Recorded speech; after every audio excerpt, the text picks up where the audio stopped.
soit le monde des prières, soit la prière des mondes.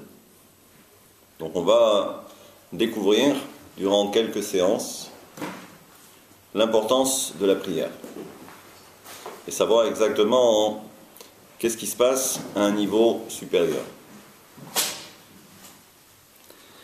Alors, le cours ce soir est extrait d'un ouvrage qui s'appelle Olat Tamid, ouvrage qui a été écrit par Rabbi Chaim Vital, qui était l'élève du Hari HaKadosh, le maître de la Kabbale. Il y a un autre ouvrage qui s'appelle le Sha'ar HaKavanot, qui est le livre des intentions, sur la prière de la semaine, la prière du Shabbat, la prière des fêtes. Et il faut savoir également qu'au niveau des prières, il se passe quelque chose donc à un niveau supérieur, mais ça veut dire également que toutes les prières ne se ressemblent pas. La prière de la semaine n'a rien à voir avec ce qui se passe le jour du Shabbat, et c'est pourquoi justement le Shabbat est différent de la semaine. Ensuite, il y a également les fêtes, et même les fêtes, on va voir qu'il y a certaines nuances au niveau de la prière, et cela va avoir des répercussions, là aussi, à un niveau supérieur. Pessah n'a rien à voir avec la fête de Shavuot ou la fête de Sukkot. Et Rosh Hashanah et Kippour, c'est encore autre chose. Et Sukkot, c'est encore autre chose. Donc ce qu'on va découvrir ce soir, de façon beaucoup plus générale, pour essayer de comprendre un petit peu qu'est-ce qui se passe. Alors ce soir, c'est l'introduction. On ne va pas rentrer directement dans le vif du sujet pour savoir de quoi est constituée la prière. Il y a différentes étapes. On verra que ces étapes s'apparentent à différents mondes. Et pour chaque prière, donc du moins chaque partie de la prière, correspond à quelque chose de bien spécifique. Mais ce soir, donc, c'est l'introduction. On va essayer de faire simple. Donc il dit comme ça. Veine, Yefshar sheidvaru anetutsot me elehem. Donc déjà, il nous dit que dans la mystique, on fait état de netzutzot. Netzutzot en hébreu, ce sont des étincelles divines. Ces étincelles divines correspondent à quelque chose qui a eu lieu avant même la création du monde. Donc ce sont des mondes qui se sont brisés, et ensuite donc de ces mondes, certaines étincelles de lumière qui étaient contenues dans ces différents réceptacles sont tombées ensuite dans le domaine des forces du mal. Et donc tout le principe, c'est justement de récupérer toutes ces étincelles divines. Donc il nous dit que ces étincelles divines ne peuvent pas être récupérées d'elles-mêmes. Et là, imlo aliede mishevarer otam. Donc ça veut dire qu'on fait également de la notion de tri, ce qu'on appelle en hébreu le birour. Si les étincelles sont tombées dans les forces du mal, donc ça veut dire qu'il faut maintenant pouvoir récupérer, c'est-à-dire faire la séparation du bon de l'ivraie. Il dit donc qu'il y a l'idée à tfilot vers mitzvot. Il dit donc comment est-ce que cela peut se réaliser? Ce n'est qu'à travers les différentes prières et également les mitzvot que Dieu nous a donnés. On comprend d'ailleurs que pourquoi le principe des mitzvot, c'est que chaque mitzvah va avoir également une résonance particulière à un niveau supérieur. Kulam shel bnei adam atartonim. Et ce qu'il faut comprendre, c'est que tout cela ne peut être réalisé que par l'homme ici-bas. Donc ça veut dire que nous avons en quelque sorte non seulement une responsabilité, mais ça veut dire également que nous avons un pouvoir. Parce qu'il est évident que, comme vous allez le comprendre, c'est que lorsque l'on récupère toutes ces étincelles divines, ensuite à un niveau supérieur, il y a une véritable alchimie qui se crée. Et ça veut dire que cela va permettre ensuite de générer de nouvelles lumières, et ça va dépendre ensuite de l'intensité de la lumière. Autrement dit, il y a production ici-bas, ensuite, à un niveau supérieur, cela va générer une nouvelle lumière. Et plus le tri de ces étincelles divines sera important, et plus ensuite au niveau du ciel, là aussi, il est évident qu'on recevra une intensité ou un flux de lumière qui sera plus ou moins grand. Jusque-là, tout va bien. Donc il faut savoir que Cette notion de birour, cette notion de tri, donc la récupération de ces étincelles divines, va se faire par l'intermédiaire des 10 séphirotes. Ça aussi, c'est un principe que maintenant tout le monde connaît. Les séphirotes, ce sont des réceptacles. Et dans chaque réceptacle, il y a des lumières. C'est pour ça que l'on fait référence à la notion de Keter, Keter qui est la couronne, ensuite Chokhma, Bina. Chokhma, c'est la sagesse, Bina, c'est le discernement, ensuite il y a Da'at, Chesed, et ainsi de suite. Donc, ce sont différents dévoilements de Dieu. Et donc, tout se situe à un niveau supérieur qu'on appelle le monde de la Hatzilut. Hatzilut qui veut dire la noblesse. On fait état dans la mystique de 4 mondes. Le premier monde, qui est le monde le plus élevé, le plus supérieur, c'est le monde de la Hatzilut. Ensuite, il y a le monde de la Beria. Ensuite, le monde de la Yetzira et le monde de la Asiya. Beria qui veut dire création. Yetzira, c'est le monde de la formation. Et le monde de la Asiya, qui est le nôtre, c'est le monde de l'action. L'action. D'accord. D'où le principe des mitzvot. La mitzvah ne peut être réalisée qu'à travers un acte. D'accord. Les autres mondes. Puisque l'on parle de monde, on va faire également état de 2 notions qui sont très importantes. Il y a ce qu'on va appeler au niveau de chaque olam, au niveau de chaque monde, il y a la partie extérieure et la partie intérieure. La partie extérieure, c'est ce qu'on va appeler, allez, entre guillemets, c'est ce qu'on va appeler les anges. La partie intérieure, ce sont les neshamot, ce sont les âmes. Donc, sur le papier, nous sommes supérieurs aux anges. Parce que la production d'anges ou la production d'âmes est différente. Les anges proviennent d'un certain niveau, et les neshamot et les âmes proviennent d'un autre niveau qui est supérieur à celui des anges. Ça ne veut pas dire pour autant qu'il faut se prendre pour un ange non plus.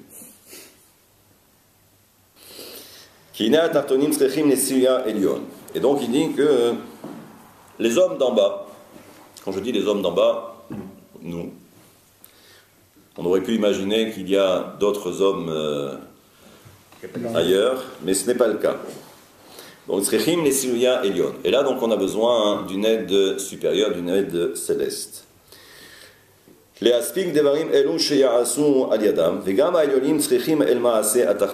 en fait, il y a une sorte de va-et-vient. Nous, on a besoin de ce qui se passe à un niveau supérieur, mais même les mondes supérieurs ont besoin de l'homme. Et c'est pourquoi il y a un verset dans la Torah qui dit Tenu oz, donnez de la force à Dieu. Et là, c'est quelque chose qui est incompréhensible. Est-ce que Dieu a besoin de nous? D'accord? Alors, il faut comprendre le verset autrement. Déjà, je ne veux pas trop rentrer dans le détail, c'est qu'ici, on fait apparaître un autre nom de Dieu qui est Elohim. Celui que nous connaissons, c'est le tétragramme, c'est le Yud Ke Vav Ke. C'est le principal, on va dire. D'accord? Elohim, par définition, c'est les lois de la nature.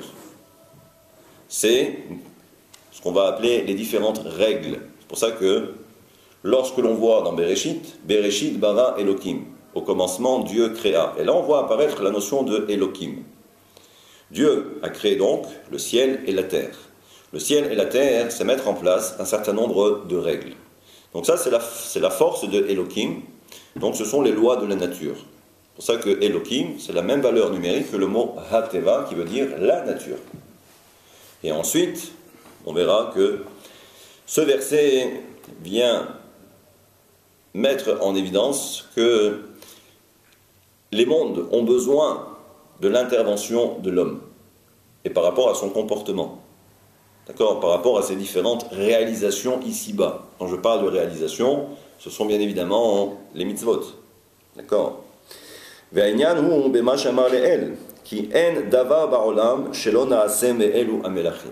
là aussi, c'était encore une autre notion que nous avons déjà découvert, ça fait maintenant plus d'un an, dans les différents cours, c'est que lorsque je vous ai parlé de ces différents mondes qui se sont détruits, on fait référence dans la mystique aux 7 rois qui ont précédé les rois d'Israël. Ce que l'on voit dans une des parachiotes du livre de la Genèse dans Bereshit, c'est ce qu'on appelle les rois de Édom. Donc il y a 7 rois. La Torah nous dit que ces 7 rois sont morts, et ensuite il y en a eu un 8e. Et en fait, lorsqu'on essaye de décrypter un petit peu le message, on s'aperçoit que l'on fait référence à quelque chose qui a eu lieu bien avant. Donc ces rois qui sont morts, donc ont donné naissance à ces étincelles divines. Et donc ce que nous dit ici le Hari HaKadosh, par l'intermédiaire de son élève Rabbi Chaim Vital, c'est qu'il n'y a pas une chose dans ce monde où l'on ne retrouve pas une trace de ces mondes qui se sont détruits. Et là, donc, ce que nous dit Rabbi Chaim Vital, c'est que ces étincelles appartiennent aux 4 mondes que nous avons cités. C'est-à-dire que chacun de ces mondes a besoin de récupérer les étincelles qui lui sont normalement, sur le papier, dévolues. Et là aussi, on a besoin, pour faire le birour, pour les âmes d'en bas. Le birour, le tri. Et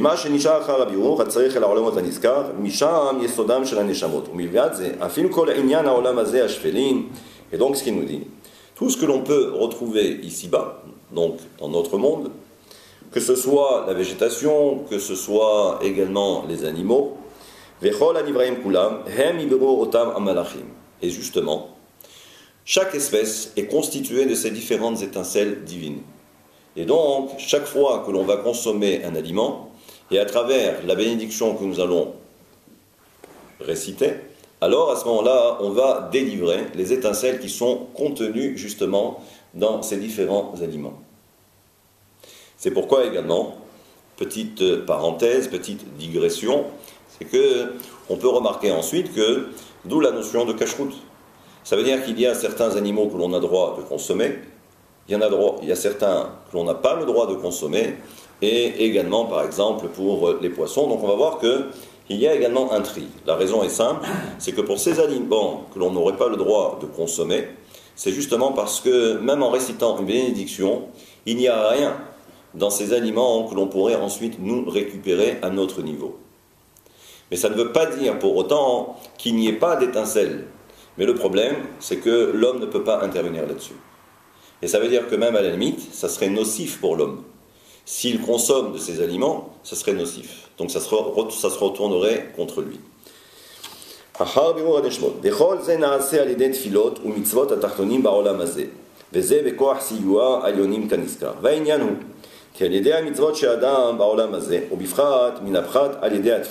Il dit, parmi toutes les mitzvot que nous récitons, on va dire que celle qui est particulière, c'est la prière. Parce que la prière, c'est elle qui est à l'origine de tout. Ou si vous préférez, c'est la racine de tout. Et il n'y a pas plus grand que la prière. כמו התפילה. ועל כן קראו רז"ל אל התפילות דברים העומדים ברומו של עולם. Et c'est pourquoi nos sages dans le Talmud nous disent que cela fait partie de ces choses très élevées, d'accord, que l'on peut trouver dans ce monde. Et là aussi, il fait intervenir maintenant une autre notion. Quand je vous ai parlé tout à l'heure de lumière, ou ce flux de lumière, pardon, et là, ça va dépendre de l'intensité de la lumière qui va être produite. Eh bien, il dit que à un niveau supérieur, lorsque l'homme réalise cette fila, sa prière, alors à ce moment-là, il provoque ce qu'on appelle à un niveau supérieur cette notion de zivug. Le zivug, habituellement, on appelle ça le mariage. C'est l'union. Donc, il y a une union particulière qui se crée. Et c'est cette union qui va donner naissance à cette nouvelle lumière. Et à ce moment-là, donc, on va pouvoir récupérer certaines étincelles divines. Là aussi, c'est encore une autre notion. Il faut savoir que, pour bien comprendre le principe, il y a un cours que l'on avait donné à l'époque qui s'intitulait les eaux féminines et les eaux masculines. Alors là-bas, on nous dit que toutes ces étincelles divines que l'on va maintenant récupérer, c'est ce qu'on appelle man, c'est ce qu'on appelle Main Nogvin. Main Nogvin, ce sont les eaux féminines. Les eaux féminines, ce sont les eaux qui montent. Les sham en taknim ubarim legamre. Et donc ensuite, Ensuite, après avoir réalisé ce tri, par l'intermédiaire des différentes téphilotes que nous allons adresser à Kadosh Baruch Hu, à Dieu, ensuite il faut savoir que toutes ces étincelles divines sont récupérées et elles sont stockées dans un endroit. Pour l'instant, je n'en parlerai pas trop, mais toujours est-il, c'est qu'ensuite, il va y avoir... Elles sont conservées dans un endroit.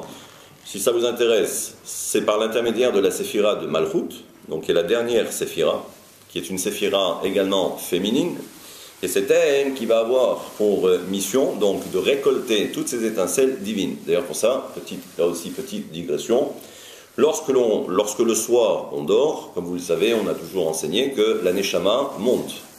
En réalité, lorsqu'on nous dit que la Neshama monte, elle vient également transmettre tout ce qu'elle a pu récupérer pendant la journée. Ça veut dire que toutes les âmes donc montent, vont dans un endroit, et ensuite c'est dans cet endroit où l'on récupère toutes ces étincelles divines. Mais comme ces étincelles divines ont séjourné pendant X temps parmi les forces du mal, il va falloir maintenant également réaliser un autre tri supérieur. Et donc c'est dans cet endroit là-bas où sont stockées toutes ces étincelles divines, donc ce qu'on a appelé man, les eaux féminines. À ce moment-là, donc, il y a encore, j'allais dire, une nouvelle épuration. D'accord? Kaniska exlenu bedrush tikun amalachim ha'elu, ou bedrush aman. Gam itvaer inyan beorze, et ainsi de suite. Veine, kodem shechata adam arishon. Avant que le premier homme n'ait fauté. Donc ça, c'est la paracha que nous avons lue ce Shabbat, où on parle de Adam Arishon. Ayun kol ha'olamot ha'elyonim lema'ala bimkomam. Il faut savoir que avant la faute de Adam Arishon, les mondes étaient à leur place.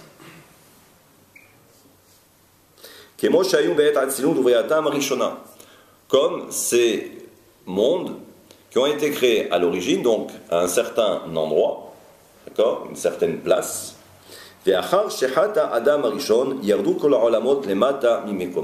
nous savons que malheureusement, l'une des conséquences de la faute de Adam Arishon, c'est que les mondes sont tombés de niveau. Donc ils ne sont plus à leur place. Donc la question c'est de savoir, ensuite, qu'est-ce qu'on fait?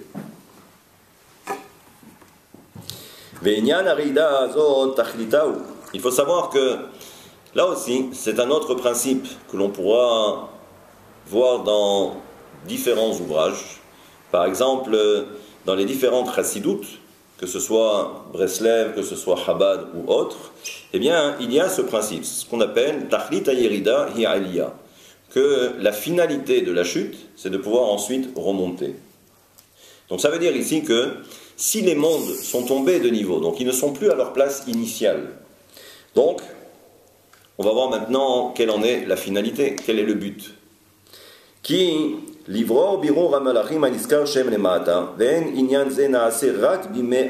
donc déjà, il faut savoir que lorsque l'on parle de tri, le tri ne peut être réalisé que pendant la semaine, pas le Shabbat. Le Shabbat, la notion de tri n'existe pas. D'ailleurs, c'est pourquoi, parmi les 39 travaux qui sont interdits le Shabbat, il y a ce qu'on appelle borer. Borer, c'est le tri. On n'a pas le droit de trier Shabbat. Parce que justement, le jour du Shabbat, il n'y a plus cette notion de tri. Et vous allez comprendre ensuite pourquoi. Il dit pendant la semaine, justement, tous ces travaux dont on fait état dans la tradition sont autorisés la semaine.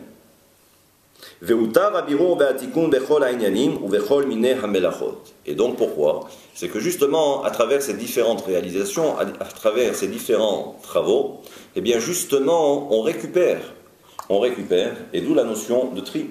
Quand je réalise quelque chose, j'établis un tri. Et ça, ce n'est que pendant la semaine. Et nous savons que pendant la semaine, eh bien les mondes sont descendus à un niveau inférieur. Justement, parce que même les mondes s'associent et participent à cette notion de tri. Ça veut dire que si les mondes descendent, donc ça veut dire qu'en fin de compte, même les mondes doivent participer. Donc on doit se rapprocher le plus possible des forces du mal. Je ne rentre pas trop dans le détail. Bien que ce serait très intéressant. Mais... D'accord? Donc chacun a besoin de ce tri. Donc il ne peut pas y avoir bagarre. Et ensuite, il faut comprendre que lorsque les tris sont réalisés, ensuite ils sont dispatchés. Donc ça veut dire que chaque monde récupère ce qu'il doit récupérer. Donc ça veut dire que chaque monde va descendre d'un cran, donc va se retrouver dans un niveau inférieur. D'accord? וזהו הטעם שיורדות זין ספירות תחתונות דאצילות ומתלבשות למטה בששת ימי המעשה הנקראים ימי חול. Alors ce qu'il dit ici, je ne rentrerai pas trop dans le détail pour l'instant, parce que ça peut paraître un petit peu obscur, mais il dit, mais déjà, pour avoir un petit aperçu, il dit, lorsque on dit que les mondes descendent de niveau, ce sont les 7 dernières. Tout à l'heure, on a fait état de 10 séphirotes. Donc il dit que ce sont les 7 dernières qui descendent dans le monde inférieur. Donc imaginez, tout est décalé. D'accord? Et ça, c'est pendant justement la semaine. Et pourquoi donc les 7? Pourquoi les 7 mondes? C'est justement les 7 jours de la création. En fait, il y a 6 jours, mais vous allez voir ensuite que la dernière... Merci, c'est gentil. כדי לברר רבי אורה נזכר על ידי זיווגם, שהם מזדווגים שם בהיותם למטה במקומם. והנה, אין כוח בזה רק על ידי זעיר אנפין בלבד, לפי שהזכר ויש כוח בו לבירור. Donc là aussi, bon, ce sont des notions peut-être un petit peu abstraites pour l'instant, mais les 7 séphirotes, il faut savoir qu'ils ont une autre dénomination. C'est ce qu'on appelle le zéir anpin. Ce sont les petites faces. Il y a les petites faces et il y a également les grandes faces, du moins la grande face. Je ne rentre pas trop dans le détail, mais en fait ce sont les 6 dernières séphirotes. D'accord? Ces 6 dernières séphirotes, c'est ce qu'on appelle Zachar. Zachar, c'est tout ce qui est masculin. ולכן הם 6 ימי החול, כי ו' לזעיר אנפין אין המתלבשים בהם, והם המבארים בלבד. אמנם ביום השבת שהוא כנגד המלכות. Donc il dit en fait, si on fait état de 7 séphirotes, donc on a vu déjà les 6 premières, et ensuite il y a la 7e. Tout à l'heure on a parlé de Malchut. Malchut en hébreu c'est la royauté, c'est la femme. D'accord? C'est la dernière des 10, et c'est elle qui fait en réalité tout le boulot. C'est elle qui fait tout le travail. C'est pratiquement cela. Mais c'est ça. C'est une cuisine un petit peu interne. Mais là aussi, quand j'ai parlé tout à l'heure de ces différentes étincelles, c'est elle qui récupère toutes ces étincelles. C'est elle également qui va faire tout le tri à l'intérieur. Comme en réalité, comme une femme ici-bas. D'accord? Et donc, il faut savoir que cette dernière séphira qu'on appelle Malchut s'apparente justement à Shabbat. Donc la femme, c'est Shabbat. Et tout ce que l'on va réaliser, pendant les différents offices de Shabbat, les différentes prières, tout ça c'est pour Malchut. Tout ça c'est pour la femme.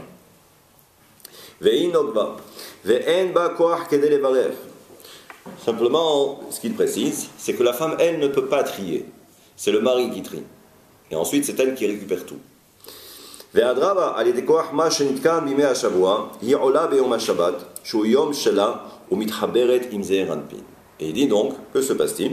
C'est que grâce aux 6 jours de la création, donc les 6 jours de la semaine, qui vont être réalisés donc par l'homme, à un niveau supérieur, il n'y a pas d'homme en haut, mais il faut donner une image pour que les gens comprennent.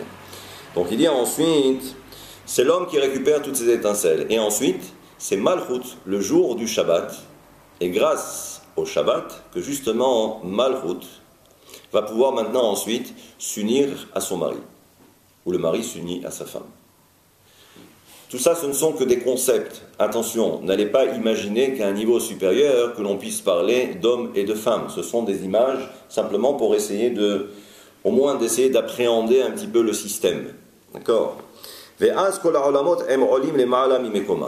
il n'y a que le jour du Shabbat, et donc grâce à Malchut, grâce à Shabbat, que les mondes maintenant vont retrouver leur place initiale, comme c'était prévu à l'origine. Comme c'était au moment de la création. Et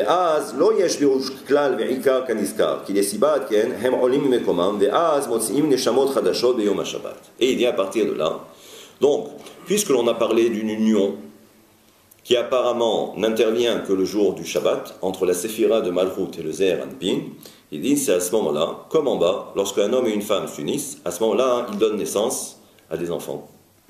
Il y a un niveau supérieur, c'est le jour du Shabbat, et justement grâce à tout ce système qui va être mis en place, que le jour du Shabbat, lorsqu'il y a union entre Malchut et Zeir Anpin, que maintenant on va pouvoir créer de nouvelles âmes.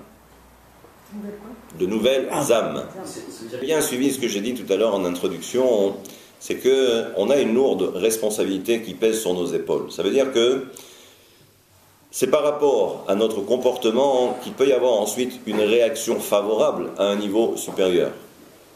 Alors, brièvement, vous savez que dans la tradition juive, on fait état de différentes sortes d'âmes, ou des niveaux d'âmes. D'accord ? Il y a ce qu'on appelle le nefesh, il y a ce qu'on appelle le ruach, et il y a ce qu'on appelle la neshama.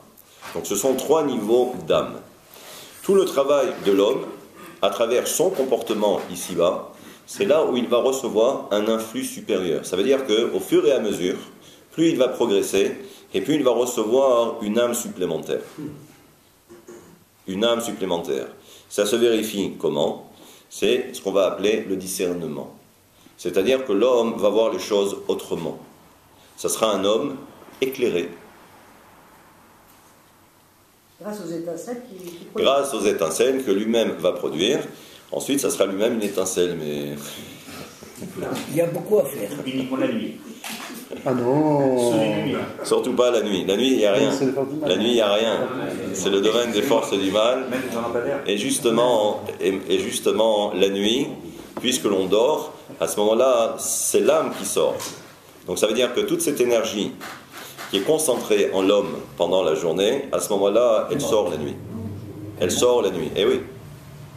Parce qu'il faut récupérer. C'est-à-dire que, si vous vous rappelez, lorsqu'on était enfant, ce que les rabbins nous disaient, que ce soit au Talmud Torah ou ailleurs, que le soir, on monte au ciel et à ce moment-là, on écrit tout ce que l'on a réalisé la journée. C'est une image. Mais au-delà de cette image, c'est ce qu'il faut comprendre maintenant. Ça veut dire que il y a cet endroit qui s'appelle Malchut, donc qui récupère toutes ces étincelles divines. Donc le fait d'écrire, c'est en réalité récupérer toutes les étincelles. Donc c'était une image pour dire qu'en fin de compte, voilà, tout est rédigé, donc à un moment donné, même après à 120 ans, puisque nous avons signé, parce qu'on signe, on écrit et on signe, d'accord ?